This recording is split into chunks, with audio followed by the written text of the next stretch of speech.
The Silk Road, A Journey Through Time Part 1. The beginning in the vast expanse of human history. Few networks have shaped our world quite like the Silk Road. Picture, if you will, the year 130 BC.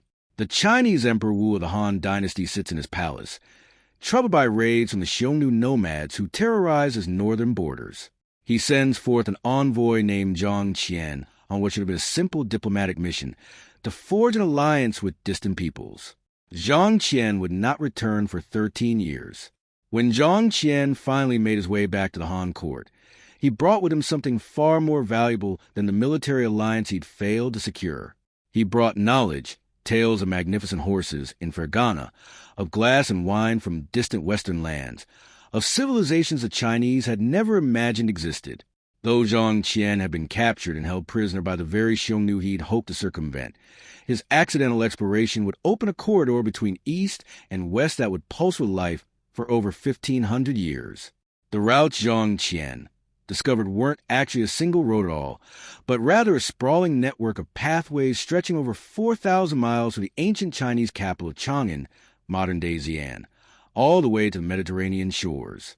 These interconnected routes would wind through some of the most unforgiving terrain on Earth. The scorching Taklamakan Desert, where summer temperatures could reach 130 degrees Fahrenheit, and the towering Pamir Mountains, whose peaks kiss the sky at over 24,000 feet. The name Silk Road itself wouldn't be coined until 1877, when German geographer Ferdinand von Richthofen used the term Seidenstrasse in his writings. For the merchants and travelers who actually walked these paths, it was simply the way to fortune, the way to exotic goods, the way to connect the known world. But silk was indeed the golden thread that ran to the heart of this trade. Chinese sericulture, the art of silk production, was such a closely guarded secret that smuggling silkworm eggs out of China was punishable by death. The Chinese monopoly on silk production would last for nearly 3,000 years. By the 1st century CE, Roman citizens were paying astronomical prices for Chinese silk, quite literally worth its weight in gold. Roman senators were so concerned about the drain of gold to the east for silk that they attempted to ban men from wearing silk togas, arguing it was both too expensive and too effeminate. The Roman writer Pliny the Elder complained that silk was costing the Roman Empire approximately 100 million sesterces annually. Yet the demand never waned. Roman women of status considered silk an essential luxury, and the fabric became a symbol of wealth and power across the empire. The journey of a single piece of silk from China to Rome could take years and pass through dozens of middlemen. No single merchant traveled the entire length of the Silk Road. Instead, goods changed hands in great trading cities that sprang up like oases along the route. These cities, Samarkand, Bokhara, Kashgar, Merv, became cosmopolitan centers where Chinese, Persian, Indian, and Central Asian cultures blended in remarkable ways. In these marketplace cities, languages mingled as freely as the goods. Sogdian, the language of Central Asian merchants, became the lingua franca of Silk Road trade, even though the Sogdians themselves never established a major empire. These master merchants built networks that stretched across Asia, establishing trading colonies from China to the Byzantine Empire. Their letters, discovered in an abandoned watchtower along China's ancient frontier, reveal a sophisticated merchant class fluent in multiple languages, comfortable in foreign lands, and remarkably modern in their business practices. The trade routes carried far more than silk and gold. Buddhism traveled from India to China along these very roads, fundamentally transforming Chinese culture starting in the 1st century CE. Monks and pilgrims carried sacred texts, translating them in the cities they passed through, creating new interpretations and traditions that would ripple across East Asia. The magnificent cave temples at Dunhuang, carved between the 4th and 14th centuries, stand as monuments to this spiritual exchange. Nearly 500 caves filled with Buddhist art that shows the fusion of Indian, Chinese, and Central Asian styles. As caravans moved through the desert night under canopies of stars, as merchants haggled in a dozen languages in crowded bazaars, as ideas and religions and technologies flowed like water across mountain and desert, the Silk Road was weaving together the ancient world in ways that would echo through the centuries to come. The Silk Road, A Journey Through Time Part 2, The Golden Age of Exchange. The caravans that traverse these ancient routes move at the pace of the animals that carried them, primarily the Bactrian camel, that remarkable two-hump beast that became the ship of the desert. These camels could carry loads of up to 500 pounds and travel up to 30 miles in a single day without water. Their thick, shaggy coats protected them from temperatures that could swing 60 degrees between day and night in the desert. Without the Bactrian camel's extraordinary adaptations, the Silk Road trade would have been impossible. Merchants learned to read the behavior of their camels, trusting these animals to sense underground water sources and approaching sandstorms long before human eyes could detect them. The caravans themselves were impressive undertakings. A typical merchant caravan might consist of anywhere from 500 to 1,000 camels, traveling in long trains that stretched across the horizon. These journeys required immense planning and resources. Merchants had to coordinate rest stops at caravanserais, fortified roadside and spaced roughly every 20 to 30 miles along the major routes. These caravanserais were far more than simple rest stops.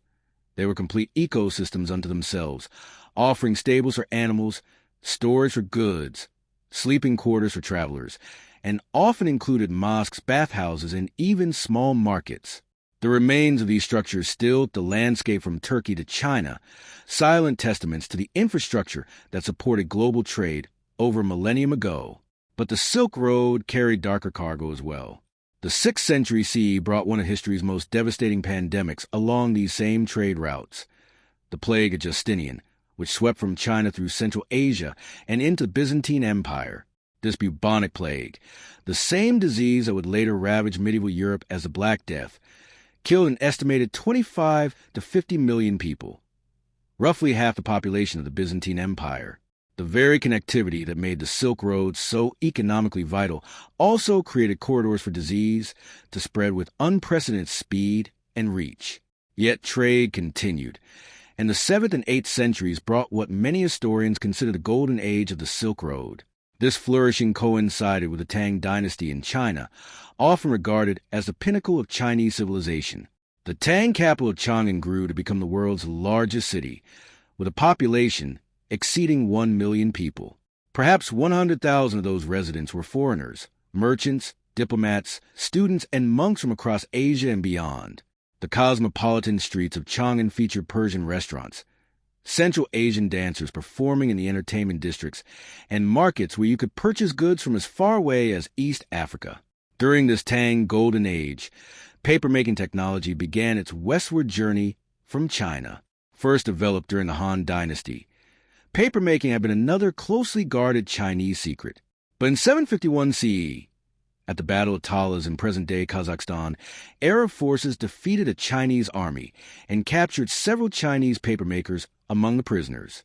These craftsmen were taken to Samarkand, where they shared their knowledge. From there, papermaking spread throughout the Islamic world and eventually reached Europe by the 12th century. This single technology transfer would revolutionize record-keeping, literature, and learning across the globe, perhaps the Silk Road's most consequential exchange of all.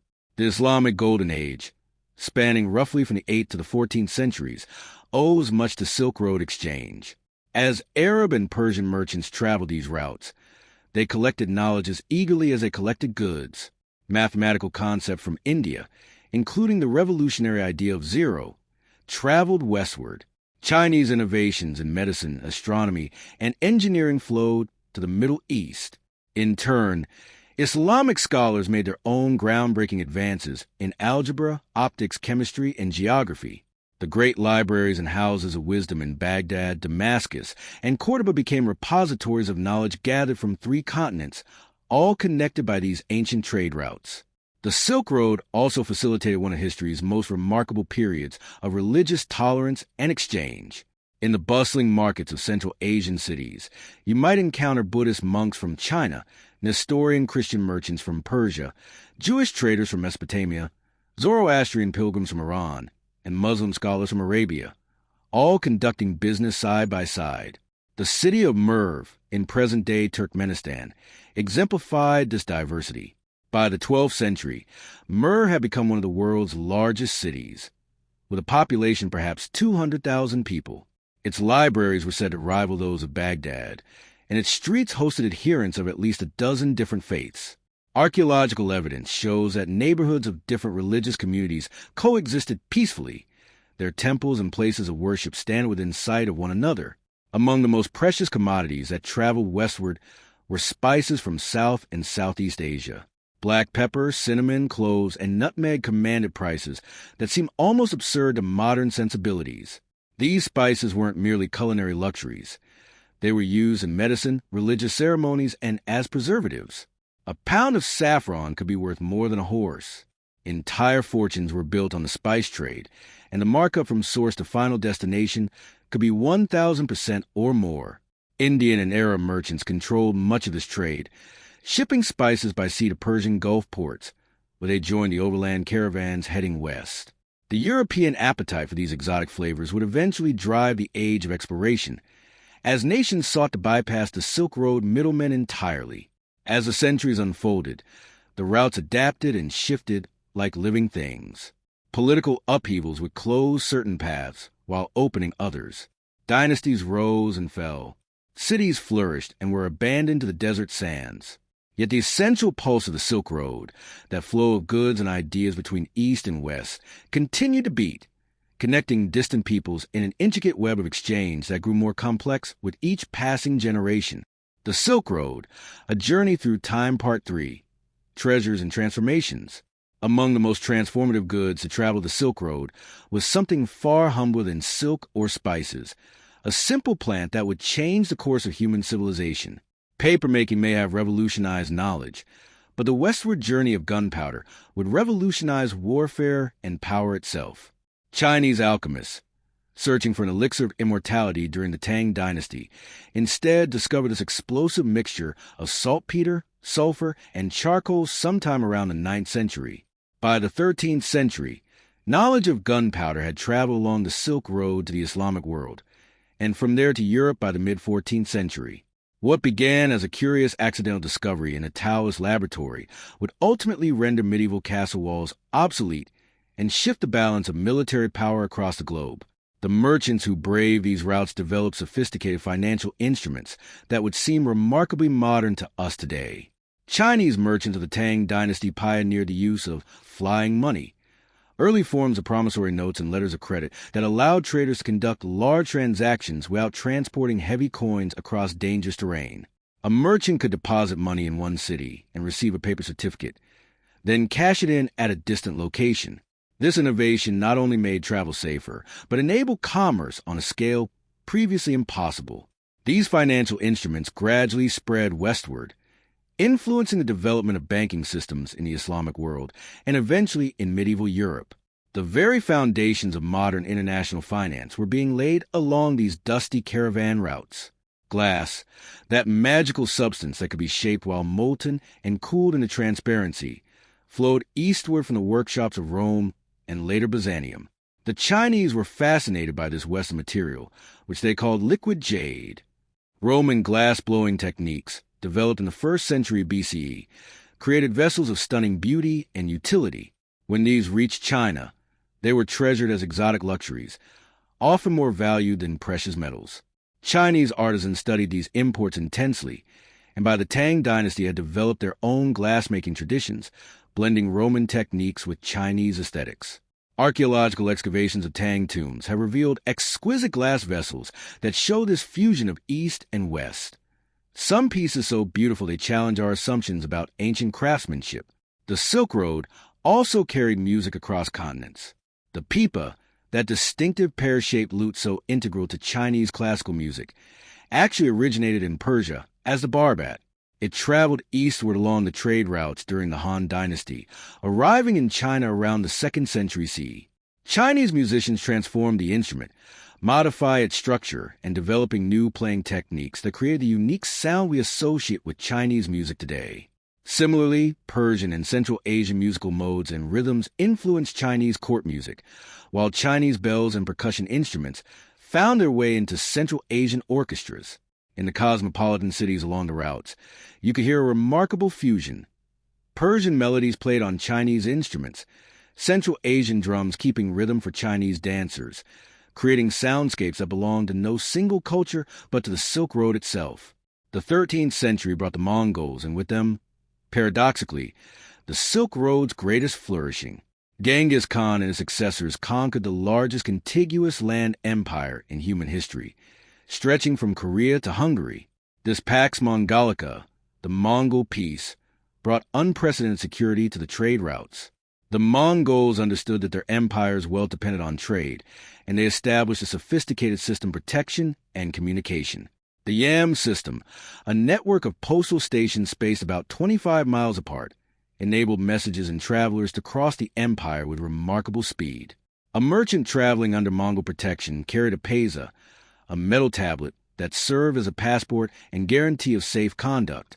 Marco Polo's famous journey from Venice to China, which began in 1271, would have been nearly impossible without this Mongol security infrastructure.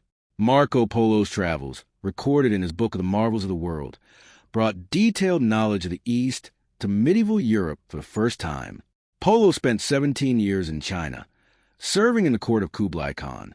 His descriptions of paper money, coal for heating, and the vast wealth of Chinese cities seemed so fantastical that many Europeans dismissed his account as fiction. Yet Polo's book sparked imaginations and commercial ambitions. Christopher Columbus carried a copy on his voyage to the Americas, hoping to reach the wealthy lands Polo had described. The book helped inspire the age of exploration, even as the Silk Road began its long decline. The biological exchanges along the Silk Road extended far beyond disease. Agricultural products transformed cuisines and economies across continents. Grapes, originally from the Caucasus region, traveled eastward and became central to Chinese culture. Conversely, peaches and apricots, native to China, traveled westward, finding new homes in Persia and the Mediterranean. The Persian word for peach literally meant from China.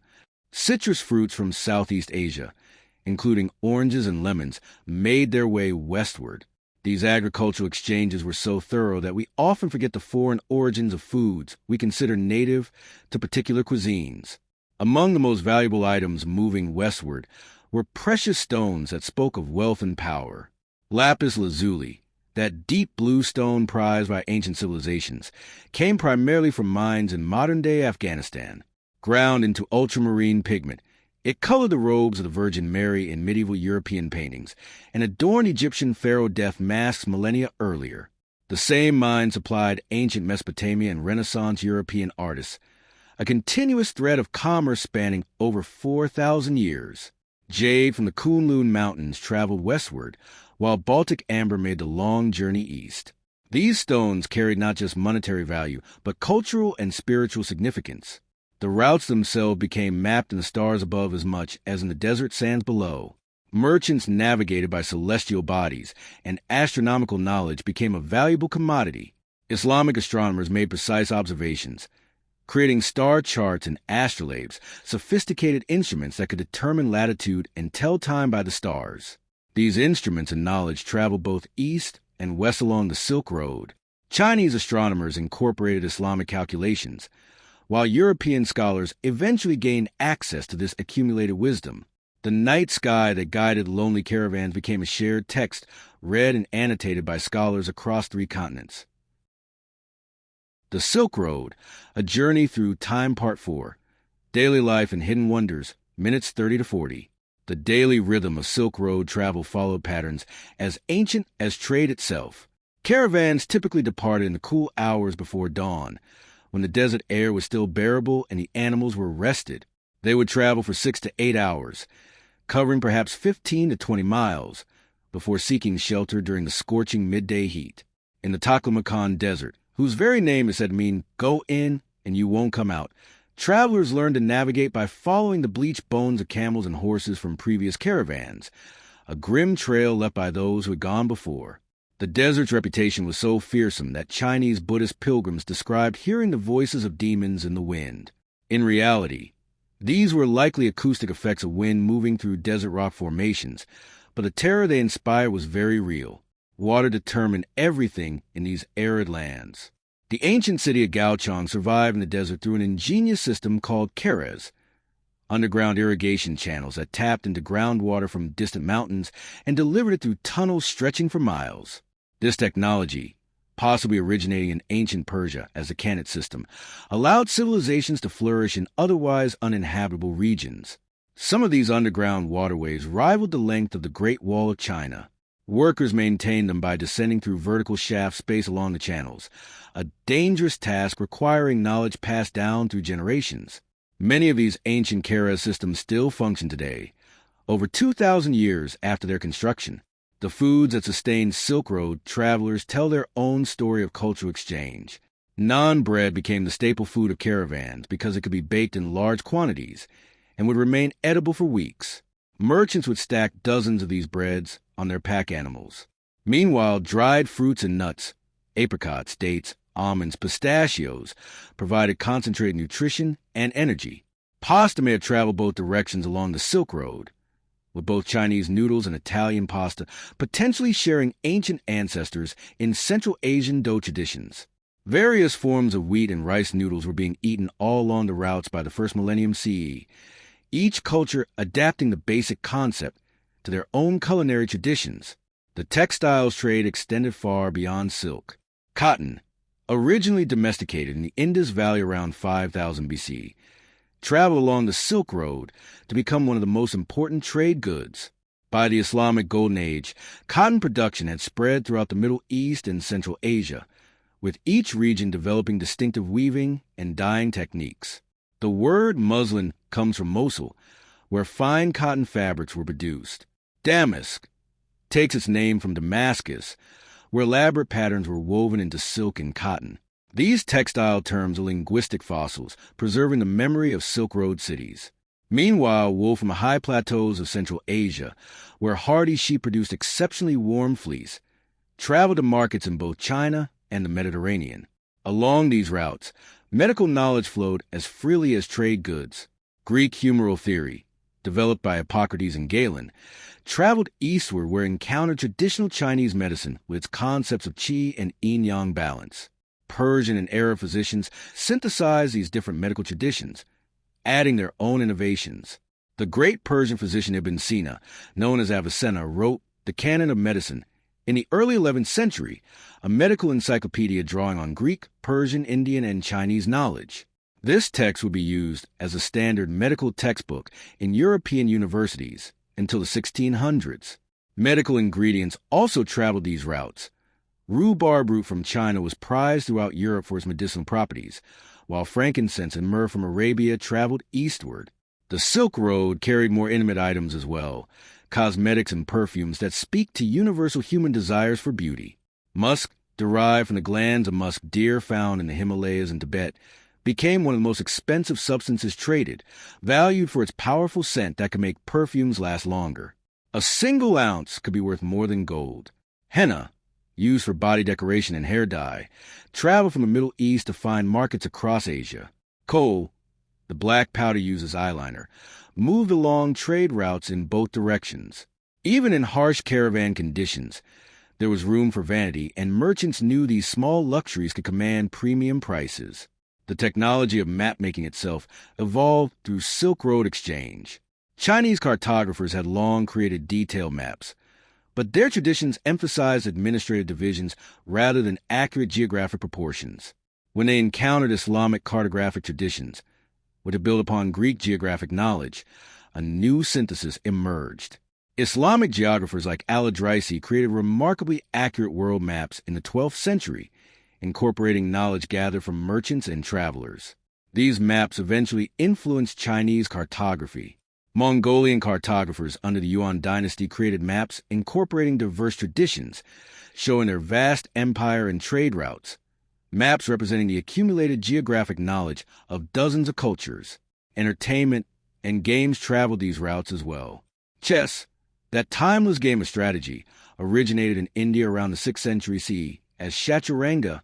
It traveled to Persia, where it became Shatranj, and from there spread to the Islamic world, and eventually to Europe by the 9th century. The game also traveled eastward to China, where it evolved into Xiangqi or Chinese chess. Playing cards, likely invented in Tang Dynasty China, eventually made their way westward, evolving in design as they traveled. By the time they reached medieval Europe in the 14th century, they had transformed into the rectangular cards we know today. These games connected people across cultures. A merchant from Venice and a trader from Samarkand might not speak the same language, but they could sit across a chessboard and understand each other perfectly. As night fell over the caravanserais, as merchants sold their animals and began preparing simple meals over small fires, as stories were told in a dozen different languages, the Silk Road lived not just in the movement of goods, but in these moments of human connection. A Persian merchant might learn a Chinese drinking song. A Buddhist monk might share philosophical insights with a Muslim scholar. A child born in one of these trading cities might grow up speaking 3 languages and feeling equally at home in cultures that seemed worlds apart. The Silk Road, a journey through time, part 5. Empires, innovation, and the flow of ideas. The rise and fall of empires shaped the Silk Road like tides shaping a shoreline. The Sasanian Empire of Persia, ruling from 224 to 651 CE, controlled crucial central sections of the trade routes and grew wealthy from taxing the caravans that passed through their territory. The Sasanians understood that facilitating trade was more profitable than obstructing it, and they invested heavily in infrastructure, building roads, bridges, and caravanserais. They also standardized weights and measures across their empire, making commerce more efficient. Sasanian silver coins, renowned for their purity and consistent weight, became the preferred currency for long-distance trade. Even after the empire fell to Arab conquest, Sasanian coins continued circulating for decades. The ruins of Sasanian caravanserais still stand in Iran today, their thick walls speaking to an empire that recognized the Silk Road's strategic importance. Religion itself became a commodity of sorts, not bought and sold, but carried, translated, and transformed along these routes.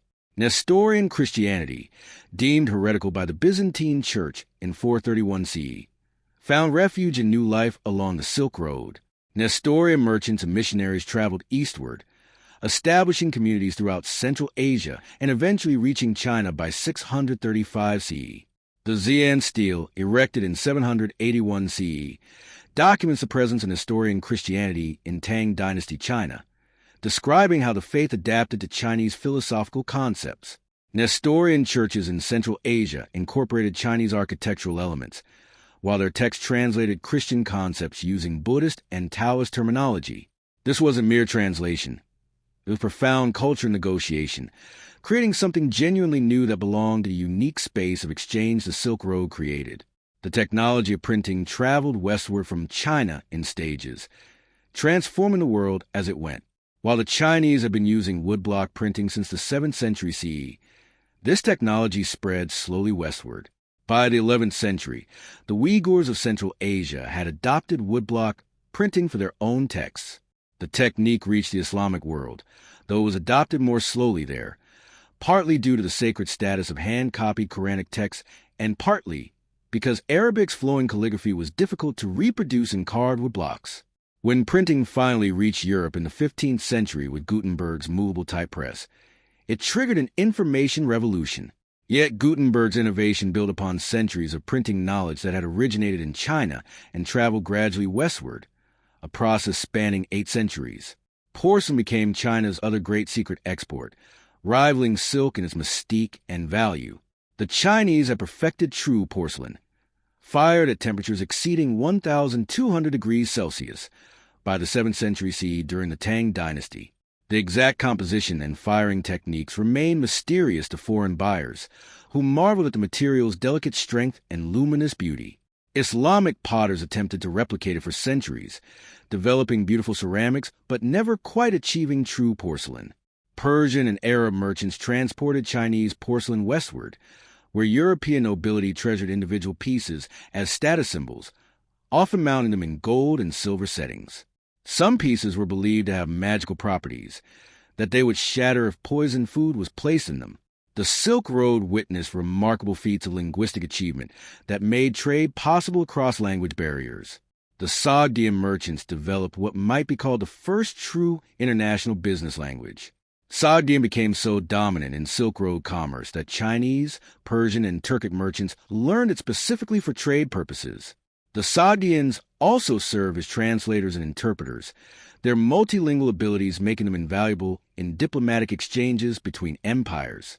Some Sogdian merchant letters discovered in northwestern China show them conducting business simultaneously in Chinese, Sogdian, and Persian, switching languages mid-document with fluid ease.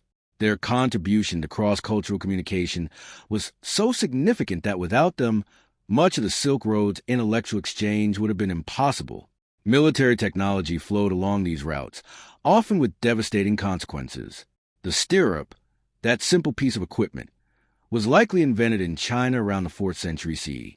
It transformed cavalry warfare by giving riders unprecedented stability and control. The stirrup traveled westward along the Silk Road, reaching Central Asian nomadic peoples by the 6th century and Europe by the 8th century. This seemingly minor innovation revolutionized medieval European warfare and contributed to the development of heavily armored knights. Similarly, the composite bow, made of wood, horn, and sinew laminated together, traveled both directions along the Silk Road. These bows could pierce armor at distances that simpler wooden bows couldn't match. The concept of zero in mathematics, perhaps one of humanity's most important intellectual achievements, traveled from India to the Islamic world, and eventually to Europe via Silk Road connections. Indian mathematicians had developed a place value number system with a symbol for zero by the 5th century CE. This revolutionary concept traveled westward with Buddhist and Hindu texts and was enthusiastically adopted by Islamic mathematicians. The great Persian mathematician Al-Khwarizmi, working in Baghdad's House of Wisdom in the 9th century, incorporated Indian numerals and the concept of zero into his mathematical treatises. From his name we get the word algorithm. The Arabic word sifr, referring to zero, became cipher in English. This mathematical revolution traveled along Silk Road networks of scholars and texts, ultimately making modern science and engineering possible. Wine culture spread eastward from its origins in the Caucasus and Mediterranean regions. By the Tang dynasty, grape wine had become fashionable among the Chinese elite, though it never displaced traditional rice wine. Chinese poets celebrated wine in their verses, and Tang dynasty tomb paintings show foreign merchants presenting wine in distinctive glass vessels. The city of Turfan became famous for its wine production, its grapes thriving in the extreme temperature variations of the desert oasis. In the cosmopolitan cities of the Silk Road, you could sample wines from a dozen different regions, an ancient form of the global wine culture we know today. The stars wheeled overhead as they had for countless generations. In caravanserais from the Mediterranean to the Pacific, merchants calculated profits and losses, travelers shared tales of distant lands, and ideas continued their own journey, sometimes traveling faster than the goods that had carried them. Knowledge moved through conversations, through master and apprentice relationships, through the simple human curiosity that asks, how do you do that in your land? The Silk Road was becoming more than a trade route.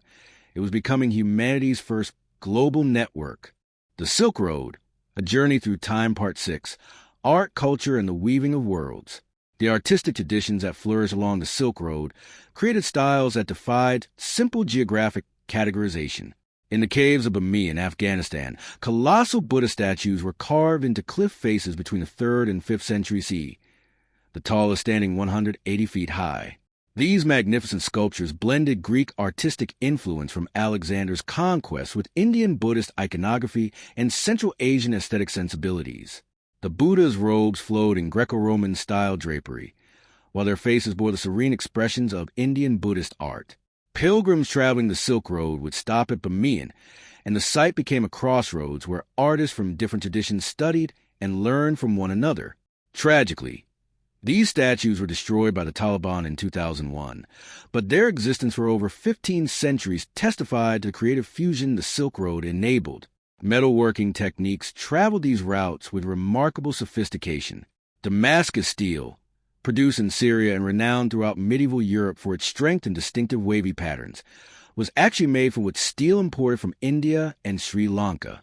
The raw steel ingots traveled thousands of miles to Damascus, where master smiths forged them into legendary swords, blades both flexible and incredibly hard, capable of cutting through lesser swords or even a falling silk scarf. The exact process was lost around 1750 CE, and modern metallurgists have spent decades trying to reverse engineer the technique. Meanwhile, Chinese steel production techniques, including early forms of cast iron production developed as early as the 5th century BCE, gradually spread westward. The Chinese ability to achieve the high temperatures necessary for casting iron gave them a centuries-long advantage in producing agricultural tools and weapons. The humble stirrups counterpart in maritime trade was the dhow, those distinctive lateen sail vessels that connected the Silk Road's overland routes to maritime trade networks across the Indian Ocean. Arab and Persian sailors developed these ships with triangular sails that could catch wind from multiple angles. From around the 9th century CE onward, dhows carried Silk Road goods from Persian Gulf ports to India, Southeast Asia, and East Africa. These sailors navigated using their intimate knowledge of monsoon wind patterns, sailing eastward with a winter monsoon and returning westward with a summer monsoon. This maritime Silk Road brought African ivory and gold to Asian markets, while carrying spices, textiles, and Chinese porcelain African and Middle Eastern ports. Carpets and rugs became one of the most distinctive art forms to emerge from Silk Road cultures. The tradition of knotted pile carpets appears to have originated among Central Asian nomadic peoples, who needed portable insulation for their tents.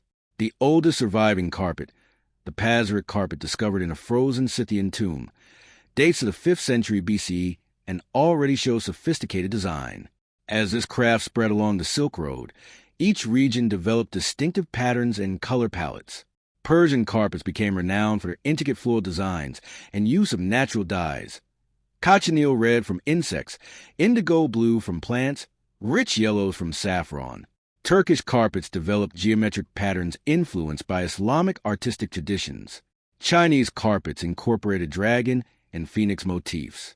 These carpets served as portable wealth for merchants and carried artistic traditions across continents. The transmission of agricultural knowledge transformed entire economies. Central Asian farmers developed sophisticated understanding of crop rotation and irrigation that allowed them to cultivate desert oases.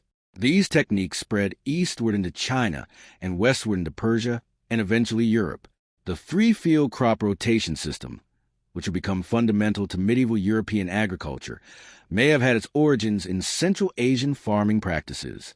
Chinese innovations in rice cultivation, including early ripening in drought-resistant varieties, spread southward into Southeast Asia and westward into Central Asia. The introduction of new crops could revolutionize a region's economy. When cotton cultivation spread from India throughout Central Asia and into China, it created entirely new textile industries. These weren't just seeds being exchanged, but entire bodies of knowledge about cultivation and harvest. Musical instruments continue their journey along the routes, creating new hybrid forms.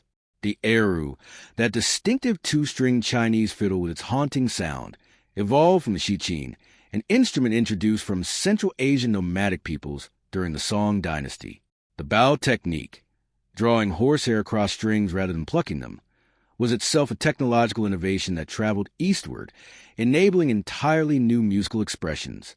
Chinese bells and chimes influenced Central Asian and Persian musical traditions.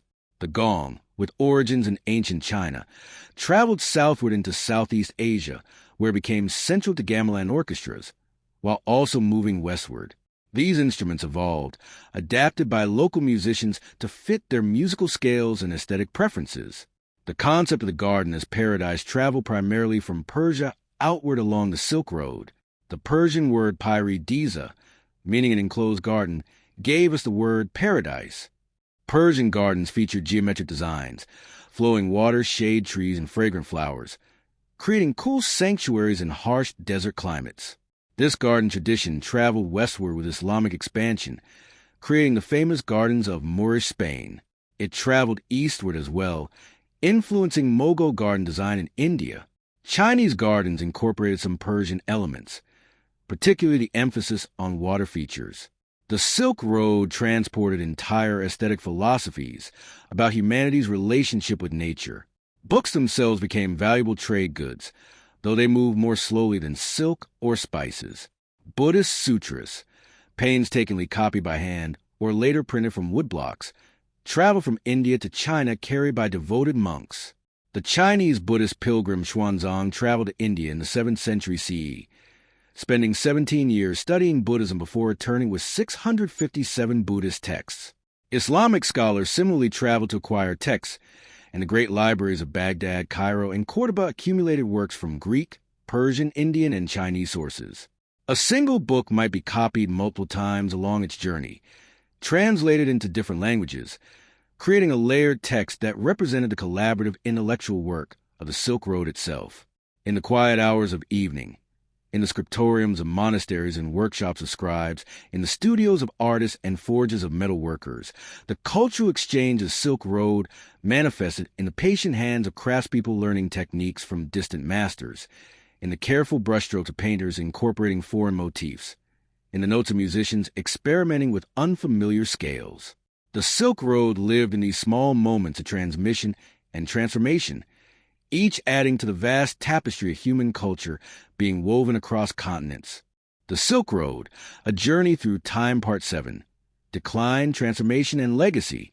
The 14th century brought changes that would gradually diminish the Silk Road's central role in global trade. The Black Death, that catastrophic pandemic that killed between 75 and 200 million people across Eurasia between 1347 and 1353, traveled along the very trade routes that had brought so much prosperity. The plague likely originated in Central Asia, spreading through rat populations that lived in close proximity to human settlements. As merchants and armies moved along the Silk Road, they carried infected fleas in their cargo and clothing. The pandemic devastated trading cities. Entire caravanserais were abandoned, their courtyards filled with the dead. The disease reached the Crimean port of Kaffa in 1347, when a Mongol army catapulted plague-infected corpses over the walls, perhaps history's first documented case of biological warfare. From there, Genoese trading ships carried the plague to Mediterranean ports, and within 4 years, 1/3 of Europe's population was dead. The very connectivity that had enriched civilizations now spread death with terrifying efficiency. The fragmentation of the Mongol Empire also contributed to the Silk Road's decline. After reaching its greatest extent in the mid-13th century, the empire began splintering into rival khanates: the Golden Horde in Russia, the Ilkhanate in Persia, the Chagatai Khanate in Central Asia, and the Yuan dynasty in China. These successor states often fought among themselves, and the Pax Mongolica that had guaranteed safe passage across Asia dissolved. By the late 14th century, Timur's campaigns, while creating magnificent cities like Samarkand, also devastated rival trading centers. His conquest of Delhi in 1398 was particularly brutal, and his conflict with the Ottoman Empire disrupted western sections of the trade routes. The network that depended on political stability couldn't function efficiently in this new era of regional conflict. Simultaneously, maritime technology was advancing in ways that would make ocean routes increasingly competitive with overland trade. Chinese naval innovation during the Song and early Ming dynasties produced ships of remarkable size. Between 1405 and 1433, the Chinese Admiral Zheng, he led 7 massive maritime expeditions across the Indian Ocean, commanding fleets that included ships over 400 feet long. These treasure fleets visited Southeast Asia, India, the Persian Gulf, and East Africa, demonstrating that bulk goods could be transported by sea more efficiently than by caravan. Although China subsequently turned away from maritime exploration, the voyages proved the viability of sea routes. Meanwhile, European navigational technology was improving with the adoption of the compass from China, the astrolabe from Islamic astronomers, and new ship designs combining European and Islamic maritime traditions. The fall of Constantinople to the Ottoman Turks in 1453 sent shockwaves through European commerce.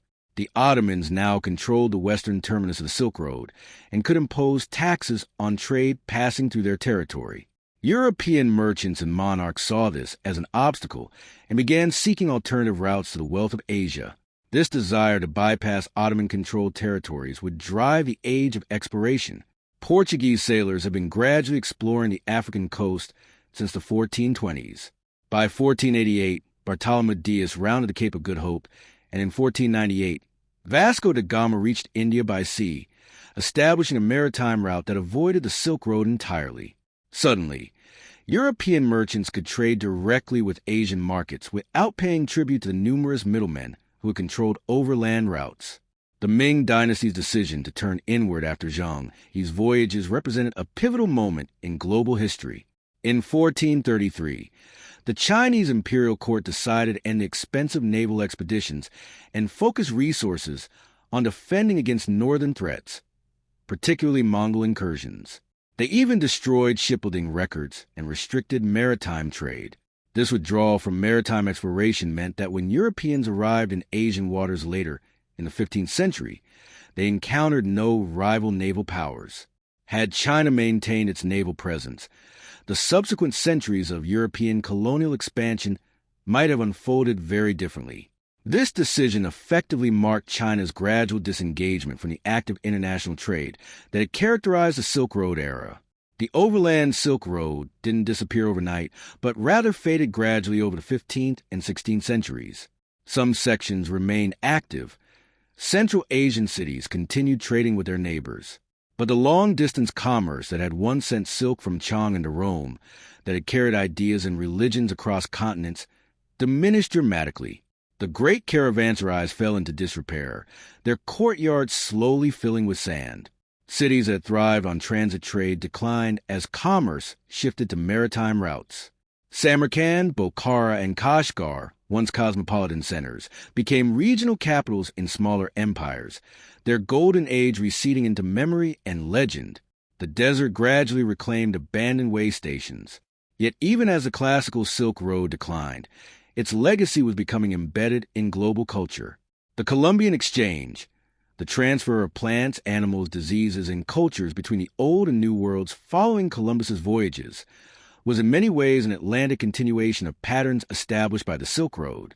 Crops like tomatoes and potatoes from the Americas would eventually reach China and India, transforming their cuisines just as Silk Road exchanges had done centuries before.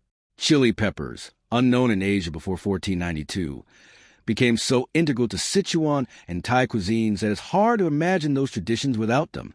The patterns of exchange, adaptation, and cultural fusion that the Silk Road had pioneered now operated on a truly global scale.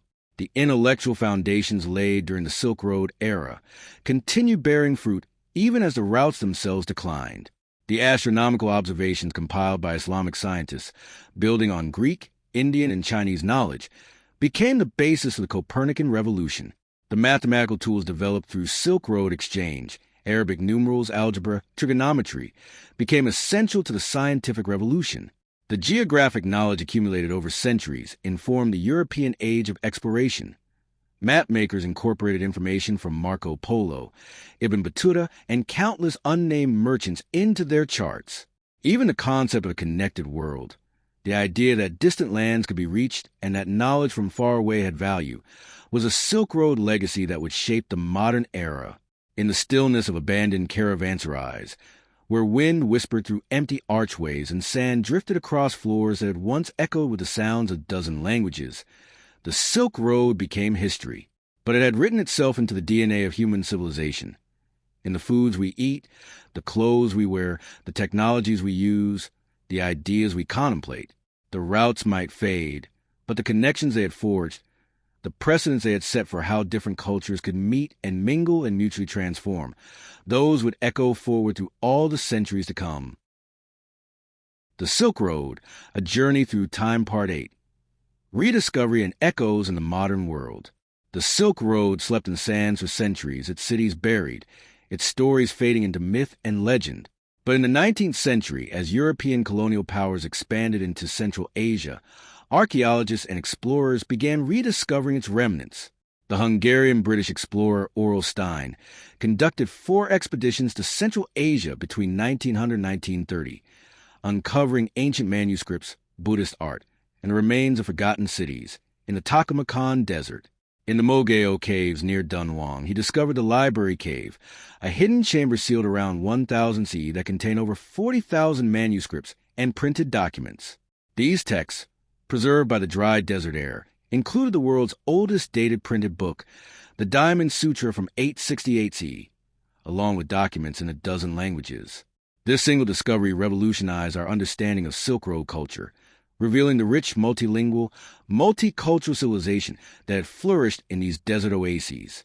Another remarkable explorer, the Swedish geographer Sven Hedin, made multiple expeditions into Central Asia between 1893 and 1935, mapping regions that had been blank spaces on European maps. Hayden rediscovered the ancient city of Lulan, abandoned since the 4th century CE, when the wandering Lochner Lake shifted course, cutting off the city's water supply. The dry conditions had preserved everything with uncanny fidelity. Mummies with intact clothing and hairstyles, documents written on wood and paper, even food remains. These mummies showed remarkable ethnic diversity, with some displaying European features, evidence of the extensive mixing of populations along the trade routes.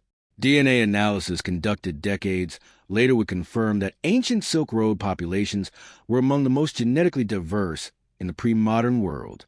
The 20th century brought renewed appreciation for Silk Road art and its influence on world culture.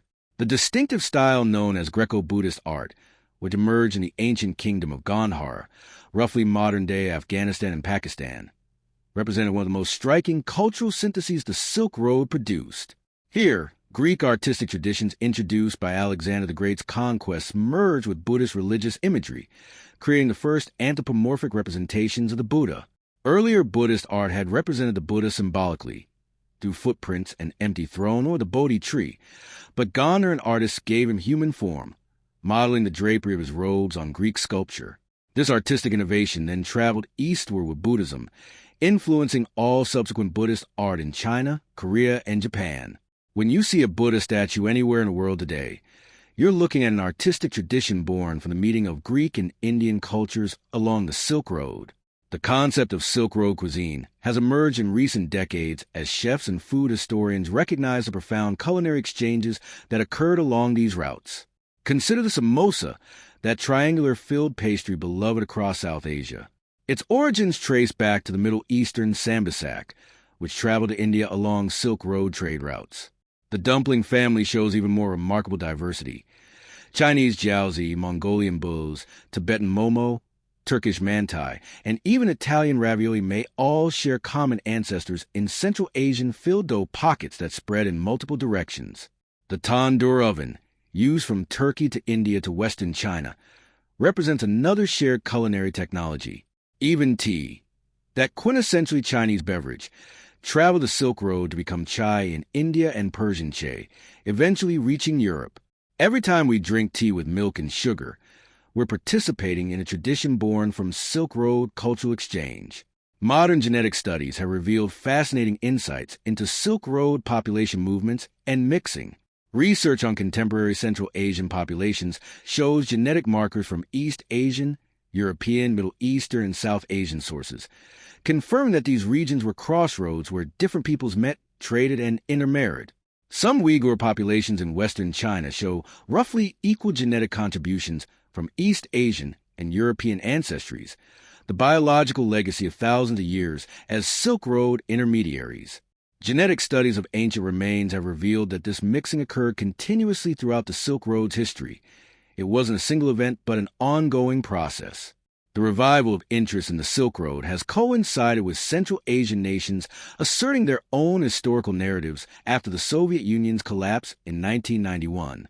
Countries like Uzbekistan, Kazakhstan, Turkmenistan, and Kyrgyzstan have embraced their Silk Road heritage as a source of national identity and pride. Cities like Samarkand and Bokhara have restored their ancient monuments. The stunning azure domes and intricate tilework of Timurid architecture now drawing tourists from around the world. The Registan Square in Samarkand, with its 3 magnificent madrasas, has been meticulously restored. These restoration efforts represent not just preservation of physical structures, but reclamation of a cosmopolitan past, a reminder that these regions were once centers of world culture and commerce. In 2013, Chinese President Xi Jinping announced the Belt and Road Initiative, a massive infrastructure and economic development program explicitly invoking Silk Road imagery. This modern project aims to create new trade corridors connecting Asia, Europe, and Africa through both overland routes and maritime pathways. While the scale and economic implications are distinctly modern, the symbolic invocation of the Silk Road speaks to its enduring power as a metaphor for connection, exchange, and mutual prosperity. The fact that contemporary geopolitics reaches back to these ancient routes demonstrates their lasting significance in human imagination. The digital age has created what some scholars call a virtual Silk Road, networks of communication and exchange that span the globe instantaneously. Yet the fundamental pattern remains familiar. Goods, ideas, and cultural practices moving across boundaries, being adapted and transformed by each culture they encounter, creating hybrid forms that belong to no single tradition. When Korean pop music becomes popular in Latin America, when Indian Bollywood films gain audiences in Africa, when Japanese anime influences American animation, we're witnessing exchanges that follow patterns established millennia ago on the Silk Road. The speed has changed, the media are different, but the human impulse to connect across cultures remains constant. The physical remnants of the Silk Road continue to yield secrets. Archaeological work proceeds in Uzbekistan, Kazakhstan, Afghanistan, and Western China, each excavation adding to our understanding. In 2014, UNESCO designated a 5,000-kilometer corridor of the Silk Road as a World Heritage Site, recognizing 33 component sites that illustrate the road's scope and influence. Climate change has accelerated some discoveries. Glaciers in the Tian Shan Mountains have retreated, revealing mountain passes and high-altitude trade routes used seasonally by ancient caravans. Each artifact recovered, each building excavated, each document translated adds another thread to our understanding of how thoroughly the Silk Road wove together the ancient world. The Silk Road, A Journey Through Time. Part 9. The Human Stories and Lasting Impressions. Among the most poignant Silk Road discoveries are personal letters preserved in dry desert air. The Sogdian ancient letters, found near Dunhuang and dating to 313 CE, reveal merchants' human concerns. One letter from Milne to her mother expresses despair at being abandoned by her husband in Dunhuang while he pursued business eastward. She writes of raising their daughter alone, financial struggles, and longing for home. Another discusses chaos following the Western Jin dynasty's collapse, noting the last emperor fled from Luoyang because of famine and fire, and his palace was set aflame. These ordinary people, merchants, wives, children, maintain their humanity amid vast and personal flows of commerce and empire. Women's role in Silk Road trade deserves greater recognition. While most merchants were men, women participated crucially. In Central Asian societies, merchant wives often managed business affairs, keeping accounts and negotiating with suppliers. Some nomadic cultures had traditions of women as traders and warriors. Sogdian women were noted for business acumen and relative freedom. Buddhist nuns traveled the routes, carrying texts and establishing convents. Central Asian courtesans and entertainers were highly sought in Tang Dynasty China, bringing new music, dance, and fashion that influenced court culture. The environmental impact of Silk Road trade has drawn recent scholarly attention. Deforestation occurred around pottery centers as kilns consumed vast wood quantities. In desert oases, overuse of irrigation water led to soil salinization and settlement abandonment. Introduction of horses and camels altered grazing patterns and vegetation. Conversely, the Silk Road facilitated spread of agricultural knowledge, terrace farming and efficient irrigation, improving sustainability in some regions. Music and poetry flourish in cosmopolitan Silk Road cities, blending multiple traditions. Tang Dynasty poetry, considered China's golden age, was deeply influenced by Silk Road contact. Li Bai wrote drinking songs celebrating Central Asian wine and describing exotic Western regions. Persian poetry, including Rumi's 13th century works and Ferdowsi's earlier poems, incorporated imagery from Indian and Chinese sources. The Shahnameh, or Book of Kings, completed around 1010 CE, contains tales showing influences from China to Greece, a literary tapestry woven from threads gathered across the network. Medical exchanges along the Silk Road saved countless lives. Smallpox inoculation, practiced in China and India for centuries, spread westward along trade routes. Chinese physicians developed insufflation, blowing powdered smallpox scabs into the nose to provide immunity. This knowledge reached the Ottoman Empire by the 15th century, where Lady Mary Wortley Montagu observed it in the 1710s. She championed the practice in England, leading to Edward Jenner's modern vaccination. Medicinal plants also spread. Chinese rhubarb for digestive ailments, Indian neem for infections, Middle Eastern theriac for treating poisoning. Fashion flourished as textiles and styles encountered one another. The kaftan became a symbol of cosmopolitanism, adapted by each culture. Tang Dynasty fashion was heavily influenced by Central Asian styles, tighter-fitting clothes and higher boots contrasting with earlier loose robes. Purple became associated with royalty because the dye, extracted from Mediterranean murex snails, was extremely expensive. A single gram of Tyrian purple required thousands of snails, making purple-dyed silk among the ancient world's most expensive substances. The phrase "born to the purple," referring to Byzantine imperial heirs, originated from this luxury trade. Spiritual and philosophical exchanges created new schools of thought. Zen Buddhism developed from the encounter between Indian meditation practices and Chinese Taoist philosophy. When Bodhidharma traveled to China around 520 CE, he brought meditation techniques that merged with Chinese traditions to create Chan Buddhism, later Zen in Japan. Islamic philosophy during the Golden Age incorporated Greek logic, Indian mathematics, and Persian literature, creating a synthesis that influenced medieval European scholasticism.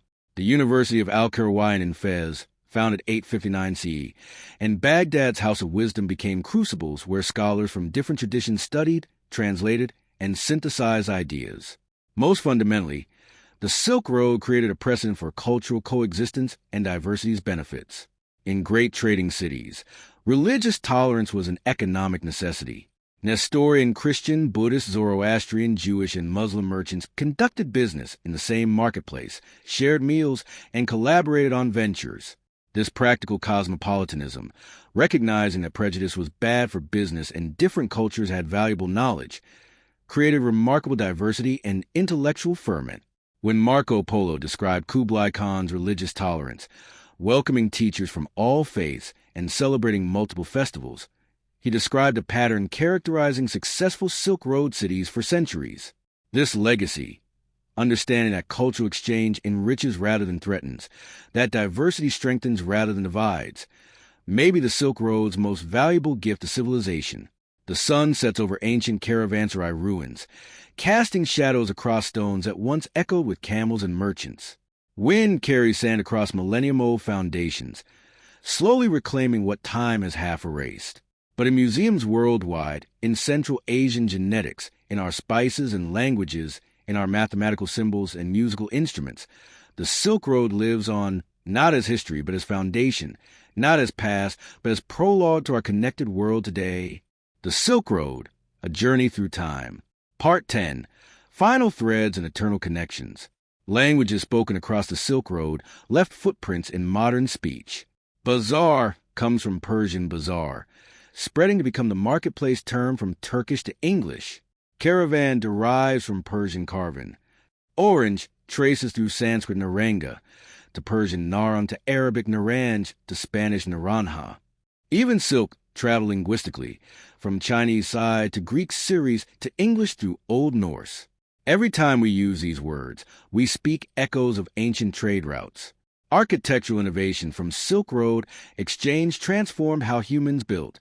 The pointed arch, associated with Gothic cathedrals, originated in the Middle East and was perfected in Islamic architecture centuries before European adoption. This innovation traveled westward during Crusades and eastward along the Silk Road. The minaret shows influences from Chinese pagodas and Buddhist stupas, adapted to Islamic purposes. Byzantine dome construction influenced Islamic mosque design, which influenced Renaissance architecture. Buildings became texts documenting cultural exchange. Modern diplomacy owes much to Silk Road protocols. The Mongol peza, a metal tablet guaranteeing safe conduct, was an early diplomatic passport.